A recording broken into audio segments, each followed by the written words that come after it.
उनका हक है और वो लेंगे ही, क्योंकि बात इसी पे हुई होगी कि हम लोकसभा तो लड़ेंगे ही लड़ेंगे, लेकिन हमारा जो सीट खाली होगा वो हम लड़ेंगे। तो और लालू यादव के इनडायरेक्ट साला भी लगते हैं, क्योंकि उनके साला के साला हैं। उनकी मंशा नहीं है कि हम विधायक बने, लेकिन हो सकता है, भाजपा है और वो प्रयास करेंगे तो मिलना तो तय है। लालू यादव ने इस्तीफा दिया था मुख्यमंत्री पद से, तो राबड़ी देवी को बनाया गया था, तो सुपर सीएम का दायित्व जगदानंद निभा रहे थे उस समय।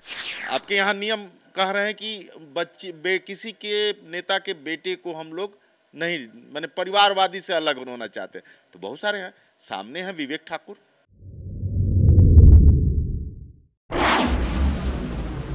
दोस्तों नमस्कार, कशिश न्यूज के डिजिटल प्लेटफॉर्म पर एक बार फिर आप सबके साथ मैं हूं दीपक शर्मा और हमारे साथ हैं राजीव रंजन, हमारे सहयोगी। राजीव, आपका भी बहुत बहुत स्वागत है।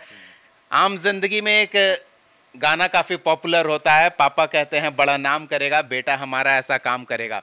लेकिन हम कुछ खास लोगों की खास जिंदगी खास मकसद से किस तरह से हो रही है उस पर बात करने के लिए बैठे हैं, और वो खास लोग हैं हमारे नेताजी, हमारे विधायक जी, जिनसे उनके बेटे कह रहे हैं पापा पापा विधायक बना दो। अब सेटिंग तो होगी और सेटिंग पापा ही करेंगे, तो कुछ ऐसे पॉपुलर चेहरे जो अब दूसरी पीढ़ी को अपनी सीट हस्तांतरित करने को तैयार हैं, उनके बारे में हम इस वीडियो में बात करना चाहते हैं। और चूंकि आप तमाम दलों के नेताओं से मिलते रहे हैं, कवर करते रहे हैं, on the record of the record भी बात होती रही है, तो इसलिए हम आपसे जानना चाहते हैं कि ऐसे कौन कौन से पॉपुलर नाम हैं।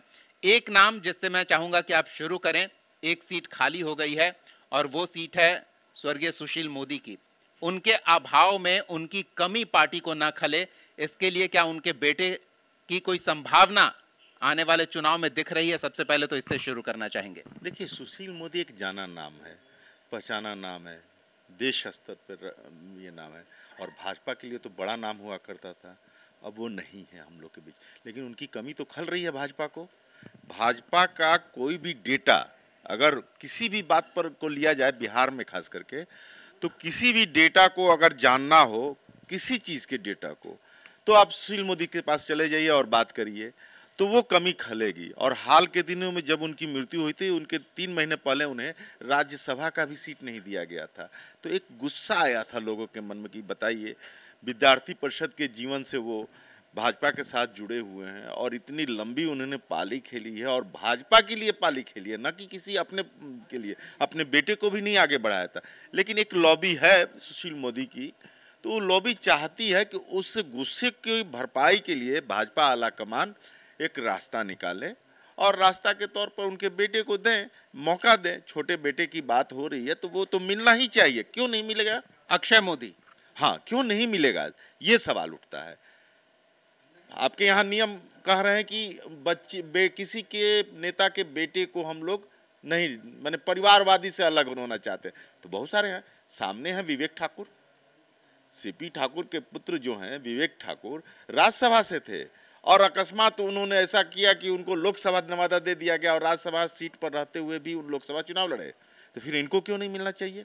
ये तर्क है भाजपा के सुशील मोदी के चाहने वालों का, या फिर भाजपा के एक लॉबी का, या फिर उस वोट बैंक का जिसका सुशील मोदी नेतृत्व कर रहे थे। हाँ, प्रभावशाली नेता। हाँ, वैश्य समाज उनके पीछे, और उन्होंने वैश्य समाज के लिए बहुत कुछ किया है। हाँ, वो जातिवादी नहीं थे, लेकिन चूंकि बिहार की राजनीति जातिवादी राजनीति है, यहाँ जाति विशेष पर वोट पड़ता है, तो उसको साधने के लिए हालांकि भाजपा प्रयासरत है। अभी जो प्रदेश अध्यक्ष बनाए गए हैं वैश्य समाज से दिलीप जायसवाल बनाए गए हैं, तो वो कमी पूरी की जाती है हर पार्टियों की तरफ से। लेकिन तो क्या लगता है इसी उपचुनाव में जो 4 सीटों पर वोटिंग होनी है उसे में मौका मिल जाएगा, या फिर 25 तक की इंतजार करना होगा? जी देखिए, ये 4 सीटें भाजपा की नहीं है। आप इमामगंज की बात कर लें तो हम वहां से जीतन राम मांझी जीते थे। तो चलिए, आपने शुरू कर दिया है तो हम यहीं पे कट कर लेते हैं और जीतन राम मांझी की सीट जो खाली हुई है उसी पर आ जाते हैं। जीतन राम मांझी क्या ये सीट अपने परिवार को ट्रांसफर कर पाएंगे? हाँ, वो तो तय है, चूंकि सीट उन्होंने अपना खाली किया है विधायक का, तो वो उनका हक है और वो लेंगे ही, क्योंकि बात इसी पे हुई होगी कि हम लोकसभा तो लड़ेंगे ही लड़ेंगे, लेकिन हमारा जो सीट खाली होगा वो हम लड़ेंगे। तो हम लड़ेंगे तो अपने पुत्र के लिए लड़ाएंगे, चूंकि नहीं तो परिवार में लड़ाई ना हो जाए, पुत्र भी है और पुत्र वधू भी हैं, 2 दावेदार। देखिए पुत्रवधू हैं, जिनकी पुत्रवधू की बात कर रहे हैं वो संतोष सुमन। तो संतोष सुमन ऑलरेडी एमएलसी हैं और मंत्री भी हैं, लेकिन एक पुत्र जो है वो कुछ भी नहीं है। वो राजनीति में काफ़ी दिनों से सक्रिय है, पिताजी के साथ जीतन मांझी के साथ लगातार लगता रहा है, हर जगह प्लेटफॉर्म पर दिखता रहा है। तो उसके लिए तो एक सीट चाहिए थी, तो वो उनकी पुत्र बहू को नहीं देंगे मुझे लगता है, इसलिए कि लड़ाई हो जाएगी ना। फिर बेटा और उनकी पत्नी भी, तो छोटा बेटा क्यों नहीं? तो ये एक है कि उनके बेटा को मिलना है। तो मांझी के छोटे बेटे, चलिए थोड़ा सा और उसी के आसपास है बेलागंज की सीट, जो अब सुरेंद्र यादव संसद पहुंच गए हैं जहानाबाद का चुनाव जीतकर। तो क्या लगता है सुरेंद्र यादव के बेटे के लिए क्या समस्या है? देखिए अब उस समस्या पे तो जाना ही नहीं है, क्योंकि राजद पार्टी ही जो है परिवारवादी पार्टी है, तो उसके लिए कहाँ परेशानी है। और सुरेंद्र यादव तो मजबूत आदमी है और लालू यादव के इनडायरेक्ट साला भी लगते हैं, क्योंकि उनके साला के साला हैं। तो वो तो हक उनका है और वो लेके रहेंगे, और राजद इनको पीछे नहीं छोड़ने वाली है। सुरेंद्र यादव मजबूत नेता हैं, कद्दावर नेता हैं, और काफ़ी मजबूती से वो रहते हैं, राजद में रहते आ रहे हैं। हालांकि उनके बहनोई जो हैं लालू यादव के साला, वो राजद से अलग हो गए, लेकिन ये लगे हुए हैं। तो ये इनको सीट, और इनके बेटे को जो विश्वनाथ यादव जिनका नाम है, वो लग रहा है कि उनको मिलना चाहिए, और वो लड़ेंगे ही, और ये आगे बढ़ेगा। एक मतलब परिवार का सिलसिला जो है, बाप के बाद बेटा को मिलना ही है। चलिए, तो सुरेंद्र यादव विश्वनाथ यादव को अपनी सीट ट्रांसफर कर देंगे, ये है। चलिए, एक और नाम है अजीत सिंह के, जगदानंद सिंह के दूसरे बेटे हैं, चर्चा इनकी भी काफी हो रही है, क्या संभावना दिख रही है इनके नाम पर? देखिए जगदानंद तो कद्दावर नेता है, हाल के दिनों में काफ़ी नाराज हुए थे जब सुधाकर सिंह से कृषि मंत्रालय छीन लिया गया था, और बहुत बवाल भी हुआ था। जगदानंद काफ़ी दिनों तक अज्ञातवास चले गए थे, लगभग 2 महीने तक वो मतलब उनका पता ही नहीं रहता। प्रदेश अध्यक्ष रहते हुए भी दफ्तर क्या, किसी से बात तक नहीं करते थे, और अपने गांव में जो रामगढ़ का क्षेत्र है उनका गांव, वहां जाकर के बैठ गए थे, वो सामने आना ही नहीं चाहते थे। तो ये तो इनका है, और इनका चलेगा भी, इनका चलना भी है। क्योंकि ये आप याद करिए कि जब लालू यादव ने इस्तीफा दिया था मुख्यमंत्री पद से, तो राबड़ी देवी को बनाया गया था, तो सुपर सीएम का दायित्व जगदानंद निभा रहे थे। उस समय सारे निर्णय जगदानंद कर रहे थे, क्योंकि लालू यादव जेल में थे, और जेल में रहने के चलते वो बहुत सारी चीज़ों में हस्तक्षेप नहीं कर पा रहे थे। और राबड़ी देवी नई नई मुख्यमंत्री बनी थी, और उनको कहा जाता है कि कम पढ़ी लिखी थी। मतलब अजीत सिंह पक्के हैं? हाँ, वो उस पर दाग नहीं लगना है, क्योंकि वो तय है, और तय बात पर बात करना भी हम लोग के लिए ठीक नहीं रहेगा। लेकिन वो रामगढ़ के लिए अगर जगदानंद से बैटिंग भी कर रहे हैं, क्योंकि वो प्रभावशाली क्षेत्र है। एक संभावना और है, एक और नाम है जो रामगढ़ के लिए चर्चा में है। तो ऐसे में इस बार या फिर 25 में क्या संभावना देख रहे हैं? क्योंकि एमएलसी सुनील सिंह लालू परिवार के काफी करीबी, सदस्यता रद्द हुई है नीतीश से सीधे टक्कर लेने के कारण। तो क्या लगता है उन्हें इस बार मौका दिया जा सकता है? देखिए सुनील सिंह भी कद्दावर नेता है, और कद्दावर नेता के साथ लालू यादव और राबड़ी देवी के काफ़ी करीबी हैं, पर्सनल रिलेशन उनके हैं। लालू यादव के साला तो अलग हो गए, ओरिजिनल साला, लेकिन ये साले की भूमिका में रहते हैं सुनील सिंह, और वो सुनील सिंह के लिए तो है। अभी एमएलसी का उनका पद गया, उनको बर्खास्त किया गया है आचरण को लेकर के। तो लगता है कि, लेकिन इतना है ठीक है कि वो रामगढ़ क्षेत्र जो है एक जाति विशेष बहुल क्षेत्र है, और उस पर जगदानंद सिंह का दबदबा ज़्यादा है, चूँकि उस जाति विशेष के वो है भी, और उनके बेटा भी वहाँ सक्रिय हैं, चूँकि वहीं पे वो स्कूल भी खोले हुए हैं, मोहनिया में एक एनजीओ भी चलाते हैं। तो उस क्षेत्र को वो बड़ी बात ही जानते हैं, और लोग भी एप्रिसिएट करते हैं उनके कामों को। चलिए, विस्तार से हम कभी बाद में बात करेंगे, अपने दर्शकों को बताएंगे। अभी तो हम उन बेटों की बात कर रहे हैं जो पापा से जिद कर रहे हैं कि पापा पापा हमें भी विधायक बना दो। तो एक और बहुत ही प्यारे दुलारे बेटे हैं, और उन बेटे का नाम है अभिमन्यु। वो रामकृपाल यादव के बेटे हैं। तो क्या अभिमन्यु को रामकृपाल यादव विधायक के तौर पर सेट कर सकते हैं? क्या संभावना दिख रही है? जी देखिए, ठीक है कि रामकृपाल जी लोकसभा चुनाव हार गए हैं और अपने बेटे के लिए बैटिंग कर रहे हैं, लेकिन भाजपा में उनका ज़्यादा साख नहीं है, और भाजपा उनको इस रूप में लेकर के अपने पास आई थी कि वो लालू यादव के काफ़ी करीबी थे, और उनके बहुत सारे दुख सुख, या फिर उनको जो सीक्रेट चीज़ हुआ करता था, बहुत सारे ज़मीन जायदाद के कागजात में वो गवाह के रूप में साइन करते थे, उसको लेकर के उन्होंने भंजाने की कोशिश की थी। चूँकि पाटलिपुत्र जो क्षेत्र है लोकसभा का, वो यादव बहुल क्षेत्र है और मीसा भारती वहाँ से लीड करती रही हैं, जीतती रही हैं और चुनाव भी हारी हुई हैं, लेकिन लड़ते रही हैं हमेशा। तो रामकृपाल के जरिए वो चाहते थे कि उसमें सेंध लगाएं और पाटलिपुत्र सीट अपने नाम कर ले भाजपा, इसके लिए उनको प्रेशर दिया। रामकृपाल यादव का तो काम बन गया, बीजेपी जितना उनसे फायदा ले सकती थी उतना ले चुकी है, लेकिन क्या अब लगता है रामकृपाल के बेटे अभिमन्यु जो फतुहा से मैदान में उतरना चाहते हैं, बीजेपी उन्हें वरीयता देगी? अगर बीजेपी नहीं तो कुछ और विकल्प भी रामकृपाल के पास होंगे? हाँ, हो सकते हैं। ऐसा नहीं है कि रामकृपाल के पास फतुहा, चूंकि वहाँ कहा जाता है कि एक जाति विशेष बहुल है और उस जाति से रामकृपाल जी आते भी हैं, तो वो ले सकते हैं, लेकिन 2025 अभी तो बहुत नहीं, अभी की बात नहीं है, हम संभावना देख रहे हैं। हाँ, संभावना की बात हो रही है, तो हाँ ले सकते हैं, लेकिन ऐसा नहीं है।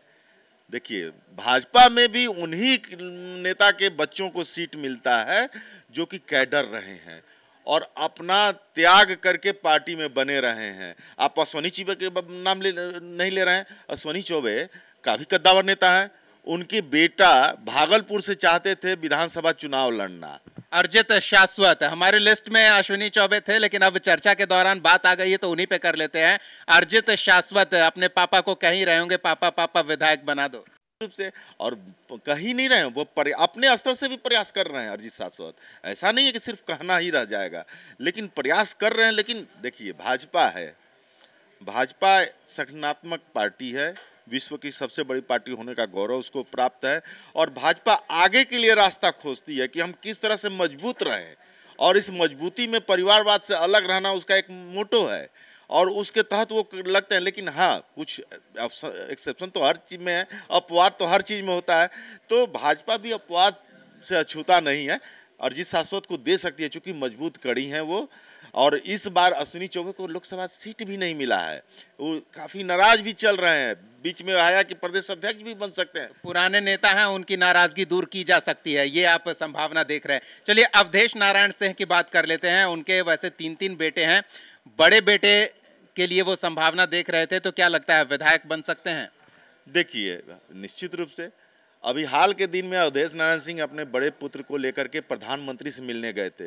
वो फोटो भी मीडिया में आया था, उन्होंने भेजा था बजाते कि औपचारिक मुलाकात में हम लोग प्रधानमंत्री से अपने बेटे के साथ गए थे। तो वो तो लगे हुए हैं, नहीं लगे रहते तो बेटे को लेकर के जाने की क्या बात है, और वो भी नेता के वेशभूषा में, जबकि बेटा पैंट शर्ट पहनता है। तो ये तो वो तस्वीर कुछ कहती है कि 25 में कुछ तस्वीर अलग दिखेगी। चलिए हम कुछ और नाम पर बात कर लेते हैं। आनंद मोहन के छोटे बेटे की भी चर्चा है, अंशुमन आनंद। क्या लगता है बेलसंड से वो कोशिश कर रहे हैं, तो पापा उनकी कितनी मदद करेंगे? देखिए, आनंद मोहन का त्याग कह लीजिए या फिर आनंद मोहन को जिस तरह से जेल में रहना पड़ा, काफ़ी दिनों तक रहना पड़ा, अंत में एक विधेयक ला करके उनको बाहर निकालना पड़ा नीतीश कुमार को, और उनकी पत्नी जो है लवली आनंद शिवहर से चुनाव भी लड़ गई भाजपा से सीट लेकर के, जबकि वो भाजपा का सीट हुआ करता था, लेकिन उसको हटा करके वो सीट ले लिए। आनंद मोहन एक जाति विशेष के लीडर, प्रखर लीडर माने जाते हैं और उसके लिए कुछ भी करने को तैयार रहते हैं। अंशुमन आनंद जो है, अभी लोकसभा चुनाव में अपनी मम्मी के साथ उसने भी नॉमिनेशन किया था, लेकिन उनको डर था इस बात का कि कहीं मम्मी का नॉमिनेशन गलत ना हो जाए तो हम लड़ लेंगे, तो उस स्थिति में वो बैक हो गए। लेकिन वो तैयार है। उनका एक चेतन आनंद बेटा तो ऑलरेडी विधायक है, आरजेडी से विधायक था, लेकिन जब परिस्थितियां बदली तो अब इनके लिए भी 25 में एक संभावना है। चलिए कुछ और नाम हमारी लिस्ट में है, उन पर भी बात कर लेते हैं। कांग्रेस के प्रदेश अध्यक्ष अखिलेश सिंह अपने बेटे को वो सेट करना चाह रहे थे लोकसभा चुनाव में, लेकिन वो संभव तो नहीं हो पाया। क्या विधानसभा चुनाव में बेटा कह रहे होंगे कि पापा पापा वहां नहीं तो यहां सही? हाँ, निश्चित रूप से, क्यों नहीं। 2 बार लोकसभा चुनाव उनके बेटे ने लड़ा है, एक मोतिहारी से और दूसरा अभी तो महाराजगंज से वो लड़े थे इस बार, और काफ़ी चर्चा में रहे थे कि शायद जीत जाएंगे, शायद जनार्दन सिंह सिग्रीवाल को हरा देंगे, लेकिन नहीं हरा पाए। तो और प्रदेश अध्यक्ष है अखिलेश सिंह, और अखिलेश सिंह कद्दावर नेता है। अखिलेश सिंह के बैक में लालू यादव हैं। याद होगा कि लालू जी जेल में थे और जब जेल से बाहर आए थे तो उन्होंने कहा था कि मैंने फ़ोन किया था सोनिया गांधी को जेल से, तब जाकर के ये प्रदेश अध्यक्ष बने थे। तो ये दोनों बैकअप तो है, और इसमें परिवारवादी तो बात ही नहीं है, कांग्रेस हो चाहे राजद हो, उनको तो मिलना ही है और मिलेगा। तो आकाश आनंद की विधायकी इस बार पापा सेट कर सकते हैं। चलिए कुछ और नाम है हमारी लिस्ट में, उस पर भी बात कर लेते हैं। एक है आर.के. सिन्हा के बेटे ऋतुराज से भी काफी चर्चा में है, क्या लगता है ऋतुराज की बात पापा सुन रहे होंगे? जी देखिए, ऋतुराज आर.के. सिन्हा के साथ तो कुछ हो गया उल्टा। नहीं, उल्टा नहीं हो गया है। आर.के. सिन्हा के साथ हाँ राज्यसभा थे और वो जनसंघ के समय से भाजपा के साथ जुड़े हुए हैं, जब जनसंघ हुआ करती थी तब।